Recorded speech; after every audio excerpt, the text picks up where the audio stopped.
fiction, science fiction, horror, fantasy, crime, LGBT, thriller. You have now entered the House of Mystery with your hosts, Eric Shapiro, David North Martino, John Copenhaver, and Al Warren. Heard on KCAA 106.5 FM Los Angeles, 102.3 FM Riverside, and 105.0 AM Palm Springs. Welcome back into the House of Mystery. I'm Al Warren, Mr. Michael Hawley. It's going to be a scary day. It's always scary when Hawley's in the room. That's absolutely right, Al, and I do that on purpose, just to, sell more books, Jack the Ripper, all that kind of business. All that murder stuff. Listen, so did you lose your Facebook yesterday like everybody else? No, but I did like last year, and it just crushed everything. So maybe I've been doing the right thing now, as in, I don't know. I didn't do anything bad last time. That's amazing. Yeah, it's kind of, it's not usual. You have to get back to drinking some good beer and doing some bad stuff. That's right. Yeah. Well, let's see. Now, we are talking with an author again today, and the book we're focusing on, of course, we're going to talk about all of her books because she's quite the writer, but the book is The Case of the Bereaved Butler, a cozy Welsh murder mystery full of twists. The WISE Enquiries Agency mystery, and it's book 9. So, Cathy Ace, thank you for being here. Thank you for having me. It's lovely to be here. Nice speaking with you. Nice to meet you too. It's a pleasure. So listen, first of all, I see this as like book 9 of a mystery series. Before we get into more of the details of the series and stuff like that, I always want to ask someone like yourself who does several books in a series like this, at the very beginning of all this, where it all started, book 1 of this series, did you have it in your mind to write several books? I always wonder, do you kind of have this, is it the character and the story and all this stuff, and you've got like 20 cases for this character, so you got lots of books coming, or does this just happen as it goes? Oh, well, I'm one of those people who are definitely life planners. Not everything goes according to plan, of course, but yes, when I created these characters, I really did want them to have lots of adventures. This, of my 2 series, is much more the character-driven series. And the thing with the character-driven series is you need those characters to live a considerable bit of life for the whole of their life story to be able to become apparent to the reader. I mean, if you're writing a standalone, obviously the stakes are higher for the main characters because they might not make it to the end of the book. When you've got a series, the challenge is the readers know that any danger cannot precipitate the death of a main character, generally speaking. But it does mean, hopefully, they want to know what happens next in the lives of those characters. So yes, I really did want to tell a lot of stories about these characters because there are 4 main characters with at least 3 frequently available to the reader secondary characters, and it's really difficult to tell a whole lot about a whole lot of people in one book. So it's an ongoing situation in my head and hopefully in the desires of the readers to keep going. Right, and of course the character is always the main part. It doesn't matter how good the mystery is or how wild it is. People stay with character, don't they, more than anything? Oh, as a reader, I do tend to, yes. And many readers, most readers I speak to would agree with that, yes. You've got to want to spend time with those main characters. They can be flawed, they can be irritating, they can be delightful. I think what I try to do is write relatable characters so that readers can at least relate to them and care what happens next. So with these characters, you've got a Welsh, Irish, Scottish, and English lady. They're all in a stately home as the business. And so are they, it's kind of like a group that love each other and kind of argue with each other? How's that work? Well, yes. They can rub each other up the wrong way Sometimes, yeah. Yeah, you're right. One is Welsh, Irish, Scottish, English. They're all women from very different backgrounds. The Welsh woman was raised on a sheep farm, and she's in her 30s and quite mumsy. She's got a baby now. And the Irish one is the very headstrong daughter of an impoverished Irish viscount. The Scots woman is a retired army nurse and frankly she really will not be putting up with fools gladly or otherwise. And the English woman is the daughter of Windrush generation parents from St. Lucia, who was raised in the East End of London. And they've all met several novellas ago, and have decided that they can work as a team to run a professional private investigations agency. They've all done their training, and they've each got strengths, and they've each got slight blind spots.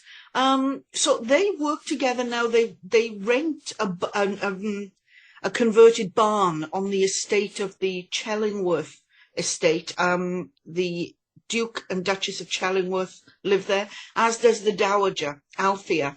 And Althea's lovely. She's in her 80s, huge fan of Monty Python, and she likes to help. And you can't see it, but I'm doing those rabbit ear things as I say help, because quite often she's not at all helpful.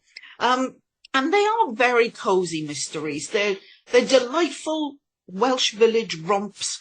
It's not Downton Abbey because it's contemporary, but you do get the aspect of the upper crust versus the villagers. And sometimes it literally is versus, if there's a croquet match involved, they are against each other. But they all live in the same world and have to get on as a team. And they do. And I like that. I enjoy creating situations where good comes out of the bad and order is restored. It's an interesting thing. How do you get into the headset of your character? How do you get into the mind? Because you're saying you've got 4 main characters, so you're writing with 4 different personalities or points of view, you might say. And how do you get into the head, and how do you know who's going to do what and how they're going to react and stuff? How do you keep that all, level playing so you can understand it, remember it? I mean, I suppose the honest answer is because they're all real to me.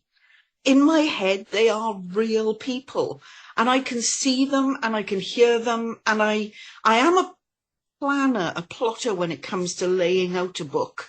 And with 4 people going off investigating at least 3 cases in each book, I have to do very detailed plotting for these books so that I make sure I don't have one person in 2 places at the same time.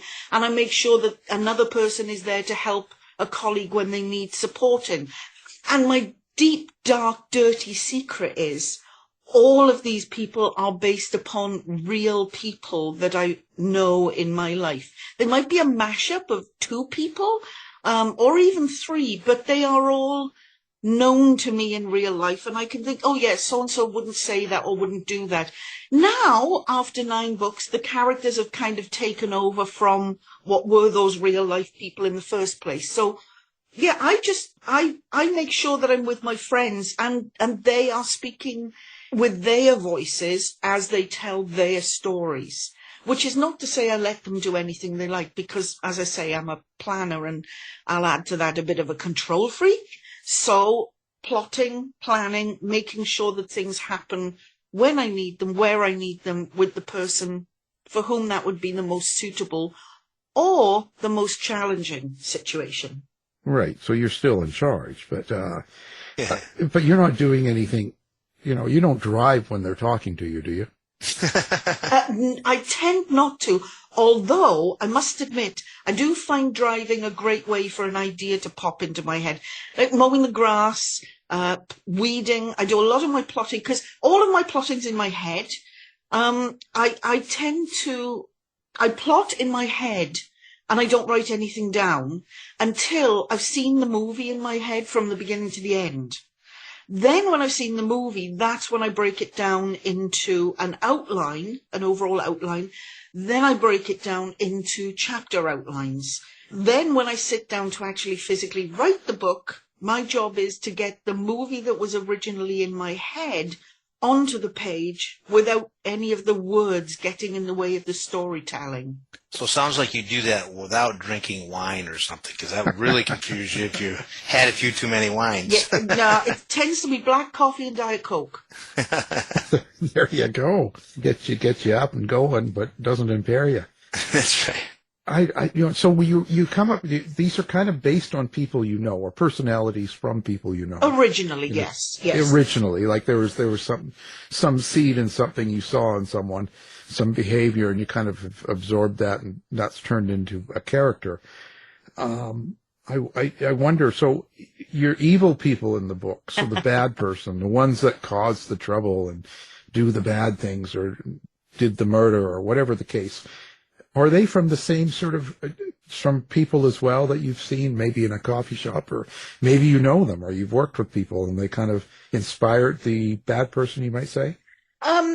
Inspiration as opposed to actuality, yes. I mean, put it this way, while I deal with murder mysteries in these books, many of the murders that I deal with have arisen from circumstances with which many of us might be able to relate, we can relate to in our normal lives.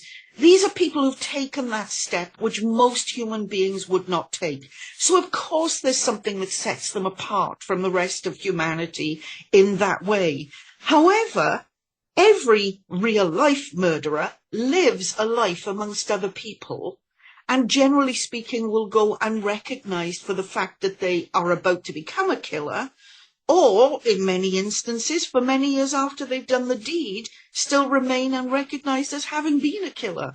And it's that sort of hidden nature of the ability to take that final dreadful step that is something that I try to investigate.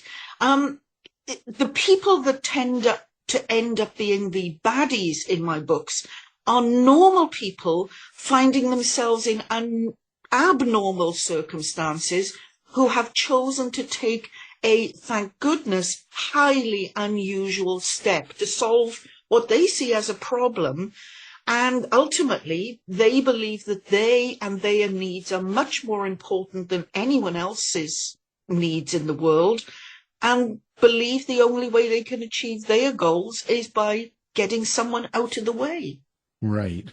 That kind of sounds like Michael in a way, you know. Yeah, I have a little more lack of remorse serial killing in me, so it doesn't sound like that, though. Yeah. Well, it's kind of an interesting concept, but in a way, now, you still have to explain kind of why they're doing the bad thing. Like, the reader's got to understand that, right? Like, they've got to pick up that, why would someone want to do this? And because that bad person usually thinks they're doing the right thing in a way, or thinks they're okay, that they need to do this. That's kind of how I see it? Well, there's that. I mean, let's look at, the way that step can be taken. There might be something where a death occurs as the result of a violent outburst, which wasn't meant, but had dreadful implications. And then it's the cover-up that becomes the source of the mystery, which leads back to, there was that instigating occurrence and that was the outcome. Or it can be, as you say, they think they're doing the right thing. Not many of my killers believe they're doing the right thing for anyone other than themselves. But without giving away killers and therefore giving spoilers, it's difficult to be specific. But I have had in various of my books people who have killed not because they wanted a good outcome for themselves directly, but because the person being out of the way allows another person to benefit, and that matters a great deal to them. So it's a sort of a secondary beneficiary, if you see what I mean. Or it might be that they have, in fact, found another person to be worthless in their view and have decided that the world would be better off without them because they are a bad person. So psychologically speaking, a killer might be able to justify killing someone to themselves, and we would look at that and say there is never a good reason to take that step. Alternatively, they might find themselves facing a set of circumstances where a bad result has come from a situation over which they they might have initiated it, but they ultimately had no control over the outcome. And then they set about undertaking various actions which cover that up because they don't want to receive the blame for the accidental thing having happened in the first place. Some stories are terribly tragic that I tell. Other stories are uplifting, might be the wrong word, because somebody somewhere has lost someone important to them. But I do think that they are always explained in a way that the reader will understand, even if they don't necessarily sympathise with the killer. I do generally, in these books, aim to allow the reader to continue their sympathy residing with the victim. You have kind of a subtext. You kind of have a meaning with each of these books in the series, for instance. So someone picks it up and reads it. Is there something underlying that you hope that they take away, or is it pure entertainment, puzzle, mystery type thing? There's always a subtext for me. With this particular series, each book will have a theme. The one that's coming out this month, the case of the bereaved butler, the butler's brother has died. And within this book, there are several different cases. The case of the exceptional evacuee, for example, being a case of another. The case of the disappearing decorating supplies is another. So there's usually quite a whimsical case in there alongside the rather darker ones. But this book tends to show an interplay between lots of different types of brotherly relationships. That's been the underpinning behind this particular book. Whereas the next book is going to look at the way that property affects community, and community changes when property is dealt with in a different way. The rising up of things like Airbnbs, hollowing out seaside communities in Wales, for example. It's that sort of concept that underlies that book. And each book will have a different concept, but I try not to use a giant mallet when it comes to concepts and themes. But I do like there to be an interplay between the cases so that the reader gets an additional sense of satisfaction when they come to the end of the book, I hope. How do you recover from a book? Like when you take the time and write and go through the whole experience and live through your characters and all of the different things that happen, and it's finished, you get it published. How does that change you, do you think? Or how do you think you're affected by it? Well, I start by drinking like a fish, away with the coffee and the Diet Coke at that cake. No, bottle of bubbles comes out. That's great. However, I think all authors understand that the writing, the end, then the editing, then the publishing, they're all just steps along a journey. And I'm not entirely sure that any journey ever finishes. Because what I find, this book coming out this month, I think will be my 23rd or 24th novel. And I find all of those stories are now layered upon me, like the strata in sedimentary rock. And I am always burrowing my way out of or back down into each of those strata each time I plan a new book. Because I write two series, I do find that most of my readers have read the whole series. So they've gone on the journey with those characters.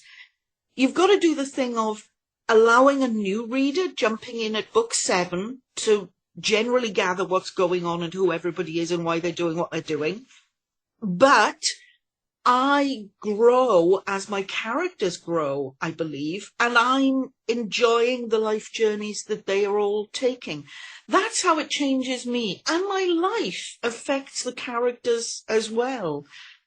I've got a wide range of people of different ages and different backgrounds in my close circle of friends, and that knowledge does tend to come out in the books. I mean, I'm typical sandwich generation. I have an elderly mum, thankfully still with us, and 6 grandkids. So you're being pulled in 2 directions all the time.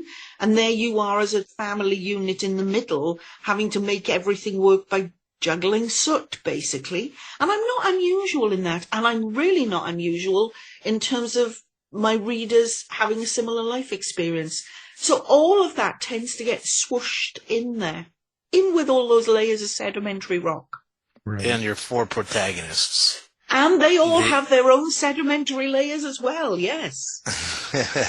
Now, I have a question is, what does WISE stand for? Welsh, Irish, Scottish, English. WISE. Oh, and that's what it is. Yeah. It used to be the 4 home nations of the International Rugby Union tournament: Wales, Ireland, Scotland, England. We've now got France and Italy as well, so it's 6 Nations Cup, not 4 Nations Cup. And it's something that you grow up with in the UK. WISE is Wales, Ireland, Scotland, England. Oh, okay. There you go. Now you know. I'm wise. You're I'm now wise. wise. And they are, of course, the wise women, because they use their wisdom and their professional knowledge and all of their professional skills as well as their life knowledge. I noticed just in the reread of the newest book coming out here and stuff, how you bring in World War II. When you bring in historical parts, I guess you have to really research out that to make it fit and make it understandable to someone reading now in today's day. Yes, I don't write historical, as you quite rightly pinpoint. I write contemporary. But the World War II, the evacuation of children from London to Wales at the beginning of World War II is something that impacted the London population and the Welsh population significantly. My mum was a child during the war years in Wales, and she knew of people who had evacuees staying with them. And there always tends to be in these books at least one story where there's a nod back to a particular part of Welsh history. And that might be relatively recent with World War II, or it might be harking back to medieval times, for example, because I do like to weave that Welsh history through the books somewhat. This particular case of the evacuees coming to Wales, it took a little brushing up on my research in terms of what I was doing, but it happens to have, writing the book was coinciding with the anniversary of the Blitz of Swansea, where I'm from in Wales. And it's one of those things that's indelibly marked into all of our souls. You know, it's like that many years ago, someone was in fact trying to kill my mother. So we do tend to take it quite personally, you know. So to have the evacuees leaving the East End of London, where there were basically targets on the Woolwich Arsenal for the Nazi bombers to hit, is something that still resonates within my age group and older, and I believe younger, across the UK, especially in parts where we were heavily bombed. Right. Well, I think that's really an important part. I think to incorporate some of the things that were part of your life. And because a lot of young people today, especially, you know, let's say in Canada and the US, I think they're out of touch with a lot of that. They wouldn't be aware of the details of something like that, evacuation of children and the Blitz and stuff. Do you know what I mean? Because it's that much further away. If you're born in, 1990, you don't have a clue when you're in 2020 what was going on 100 years ago. Yes, you weren't playing on bomb sites growing up like I was. Right, that's all missing. Yeah, and they moved 1.5 million children in 3 days, you know. 1.5 million children. It's astonishing, isn't it? Yeah. Yes. But I think that those are key moments that need to be put into books, even in a fictional or a cozy, a mystery and stuff like, because it incorporates something that's real to someone in our lives that we weren't aware of, maybe. You know? Yes. Yes. I think that adds a touch or an element to a story that makes the story more believable. Do you know what I mean? You know, it kind of makes it more of a real story, even though it's a fiction, you know? I do. I think it's important that we've got those sort of touchstones of reality within our works of fiction. And different authors choose to do that in different ways, I know. And depending on which book I'm writing, I will use different type of touchstones. In this instance, because we're coming to the time now where those evacuees, and this storyline is about an evacuee who's trying to find the people on the farm to which he was evacuated. These people are all now going to be hitting their 90s, or in their late 80s at least. And that's the age group that my mum is in, as I say, and quite often things that she says to me or stories from her life will inspire me. But equally, I like to delve, as I say, into hundreds of years ago in terms of Welsh history or Welsh mythology and Welsh traditions for particular times of the year. One of these books, for example, ends up with a big celebration of Halloween, but it's not the American or North American version of Halloween. It would be the traditional Welsh version of Halloween. And I like to bring those sorts of traditions to people's attention as well. Right. I think that's great. I think it makes for a richer book, right? It makes for a fuller book for me anyway. That's how I see it. I hope so. Yeah. And I think it's good. I think it's good to carry that on.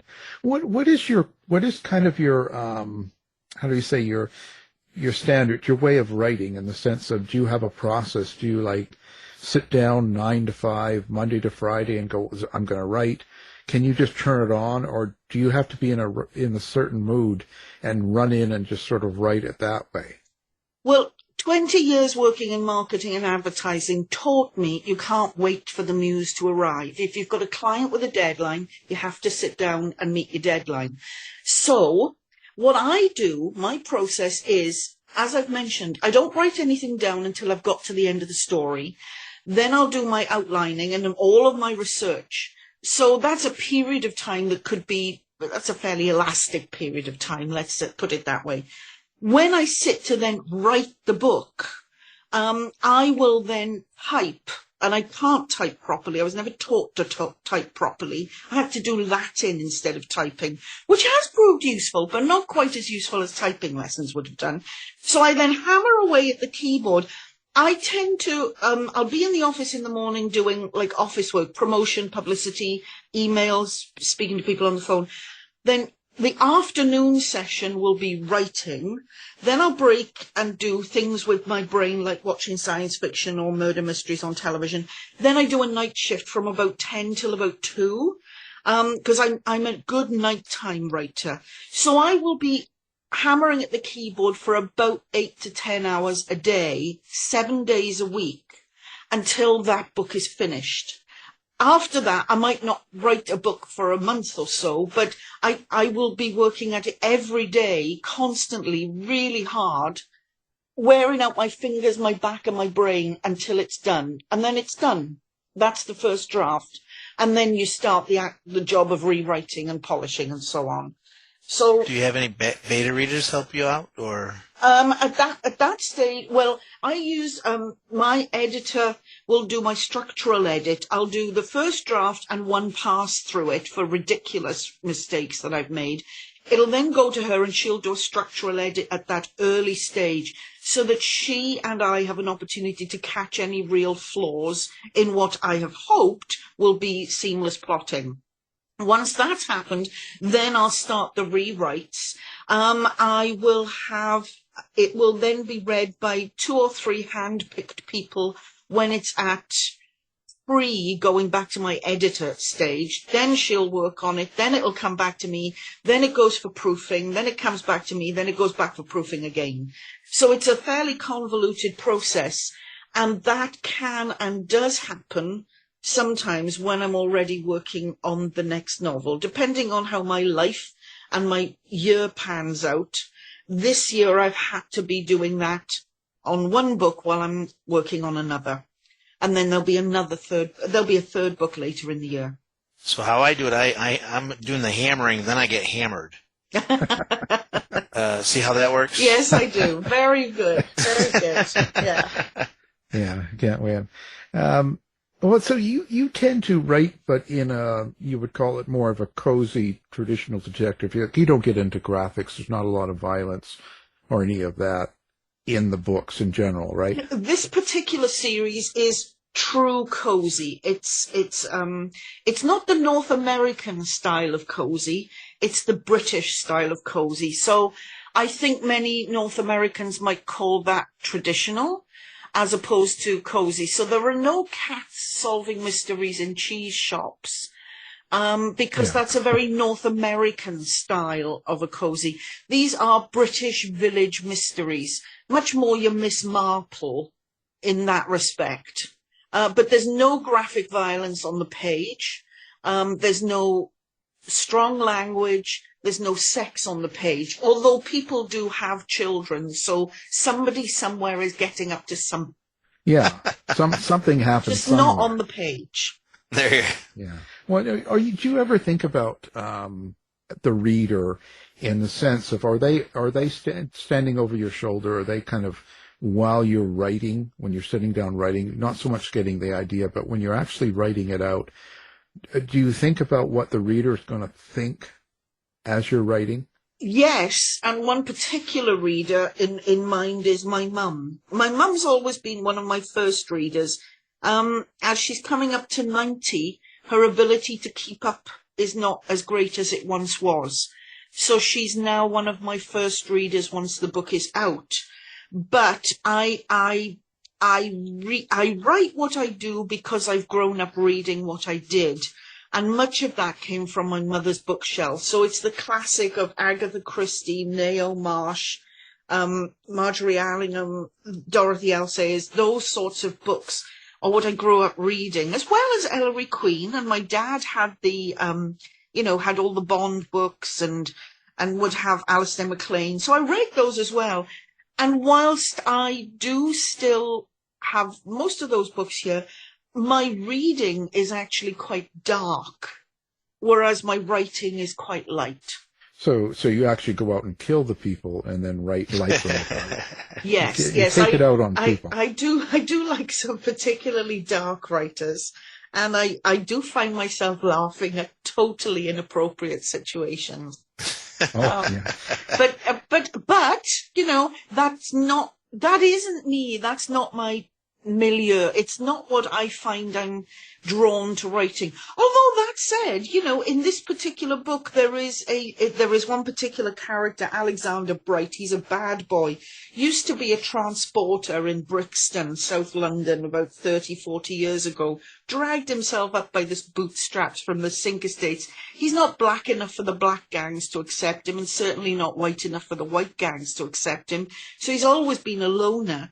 Struggled his way out of there, and he's now reached the point where most of his businesses are successful, and he knows relatively few people with criminal records, and he's now being dragged back into his old life to help a friend. And my readers will know that Alexander Bright is the fiancé of Christine Wilson Smythe, the daughter of the Irish Viscount. She loves the bad boy thing, but has she tamed him too much, she worries. If only she knew, think my readers. And I love the fact that sometimes my readers know the characters better than the other characters know each other. So sometimes there's a darkness in there, and South London criminal gangs get a look in. I don't like to ignore the fact they exist. And having lived in Brixton for nearly 20 years myself, I know quite well. So I will draw in the dark, because only sometimes when we have a little glimpse of a shadow do we realise that we prefer the sunlight. Have you used your readers, or has any readers kind of enlightened you into anything, or allowed you to go to a different path just because of what the readers were asking?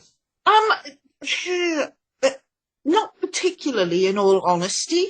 There was one lovely lady I met who has now become a named character in this series.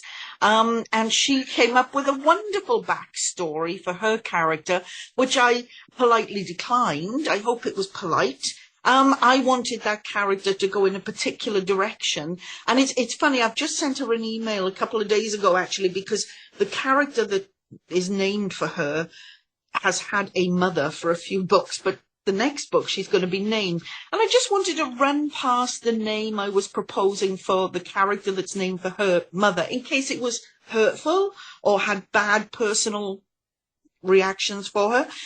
She was fine with it, but would have preferred a different name, her mother's name, which I've politely declined. So sometimes people can get involved in a little way, but again, control freak. When you talked about what you were reading and stuff, which helped shape you in a way, when you bring up Agatha Christie, how do you feel about things like the publishers now changing some of the text and wording and stuff to, let's say, fit today's generations. I guess that's the best way to say it. It's just kind of making it a little bit more sensitive, let's say, to readers and stuff. Do you kind of like that when they do that, or would you rather them stay away from that? I didn't know they were doing that with Agatha Christie books. Yeah. It's something I know that they did with the Nancy Drew books back in the 1960s. They withdrew them all and republished them. Well, they've done it with her before, like the 10 little, like some of the titles and some of her original stuff, and they did that with, and then there were one, right? Then there were none. Yeah. Yes. Yeah. I personally, in that particular instance, I think there was a very good reason for doing that, and that they've done the right thing. You can't walk away from the cover and title of a book as easily as you can choose to not open a book, or turn off a television, or put the book down and say it's not for you. Other than that, I think the route of notes at the front of a text that warn the reader that at the time the book was written, different circumstances and norms might have existed, and that the reader needs to be warned about that before they read the book in question is critical. And that might be the most helpful way to tackle this particular topic. Issues can be triggering. They can be incredibly upsetting and hurtful for people enjoying a read and then finding them slapped in the face with something that really viscerally upsets them. And I understand that that can happen. So a warning, I would say, would be the best way to go about it. There are so many works of literature going back down through the centuries which were created in completely different times by a tiny percentage of the population of even the day at that time, which reflected society that they knew, which might not have been the societal experience of the 99% of the rest of the population at the time. So I suspect that whilst literature's always been challenging, and I think it's a great thing that it does challenge, that giving people a heads up as to the challenges they might personally face in that book today is a better way to do it, rather than banning or changing. Yeah, I sort of agree with that in a sense, because I'm a little worried about when they do the upgrade, as they say, or the changes of it, losing the original text. Do you know? Because I think that the way she wrote was a product of who she was and where she lived and what was around her and how she lived and what was going on at that time. And I don't think we should change that. I think the warning is probably better, because as they change, then the original text gets lost. I mean, it's a process of a step at a time, isn't it? And not knowing the specifics of it.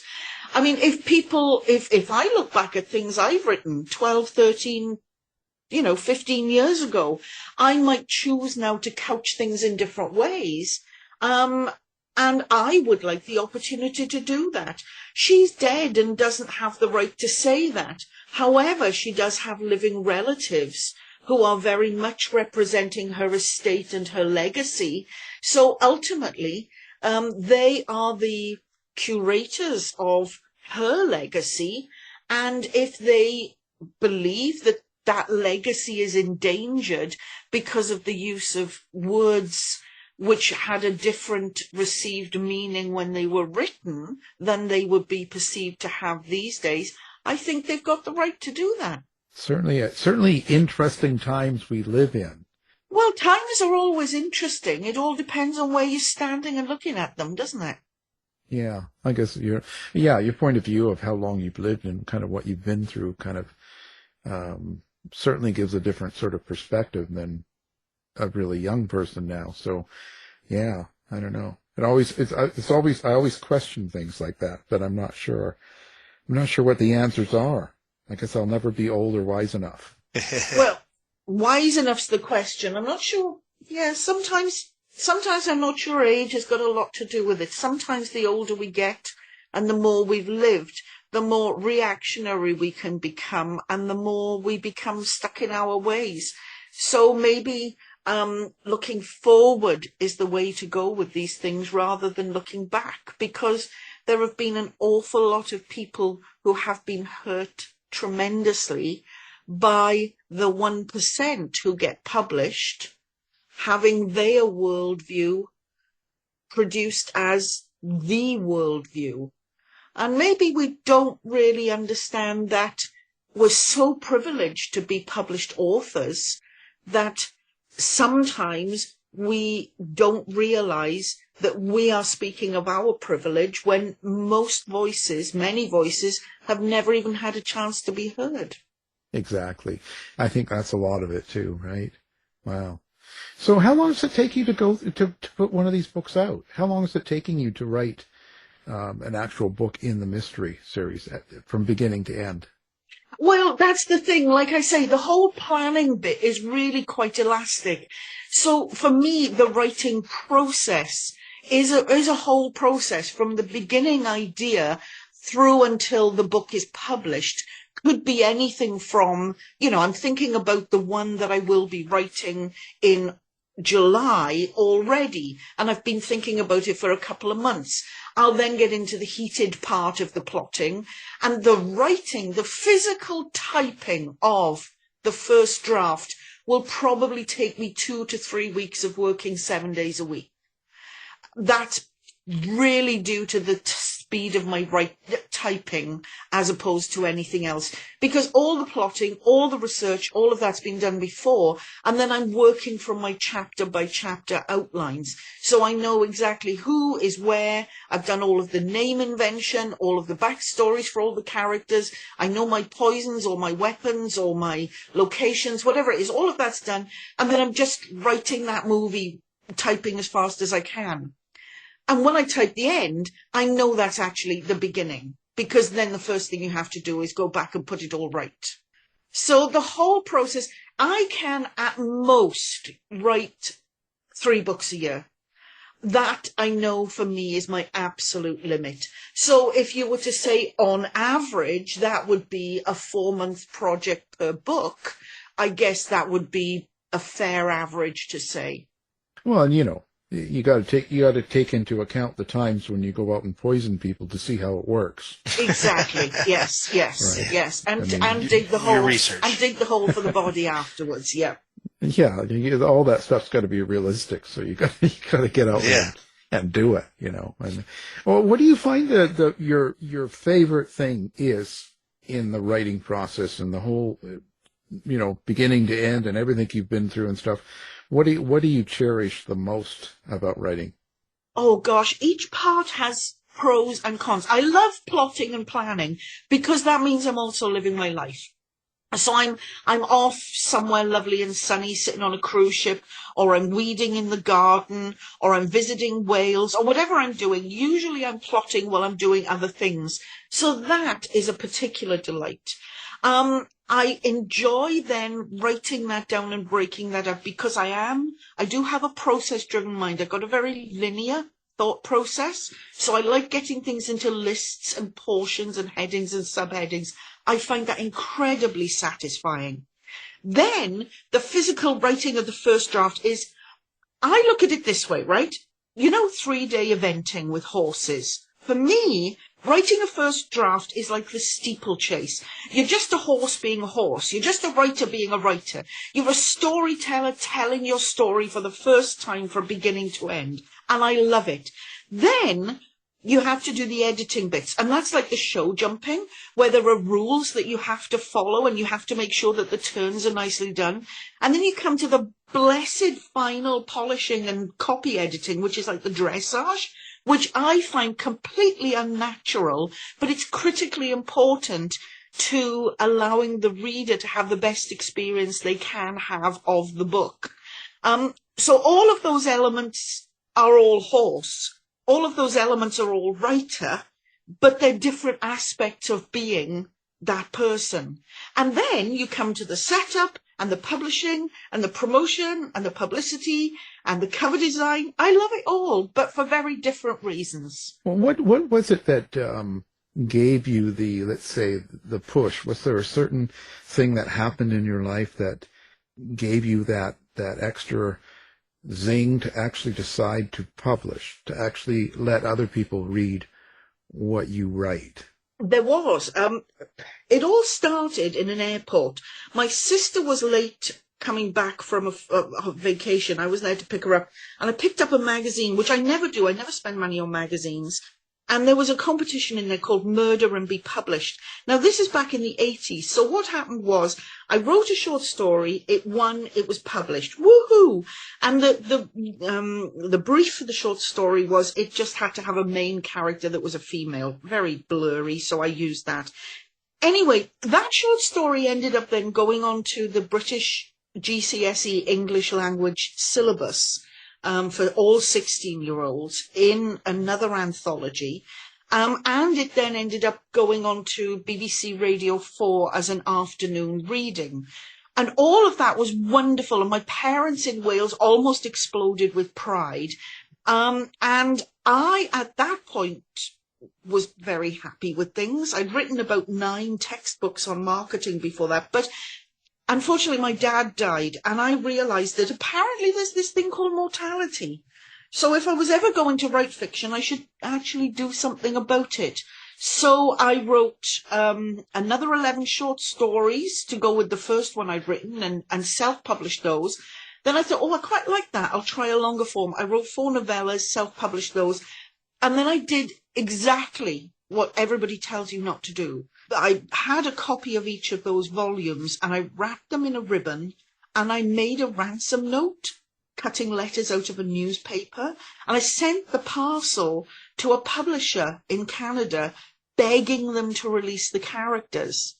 And that was when they invited me to submit a manuscript for a novel to them, featuring the only Canadian character, the Welsh Canadian character, Kate Morgan.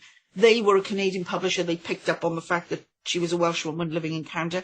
And that was my first published novel, which came out in 2012. That was The Corpse with the Silver Tongue, the first Kate Morgan mystery. So I was kind of trying to prove things to myself and have something for my mum to read. My mum would go into bookshops and see my marketing textbooks on the shelf and was underwhelmed. She was thrilled when there was a murder mystery, you know? Interesting process that we all go through to get there, you know? And I think the traditional publishing worked well for me, largely because I really didn't know anything else at the time. But wanting people to read my stories, listen to me. You can't shut me up, can you? I'm a gabber. I'm a storyteller and always have been. And for me, writing novels is a great way to tell stories. Well, listen, are you in the social media world? Do you have like Facebook and all that? Do you have a website? How would you like people to interact with you and readers and stuff? And if so, how do you like to do that? You know, my website is my sort of hub.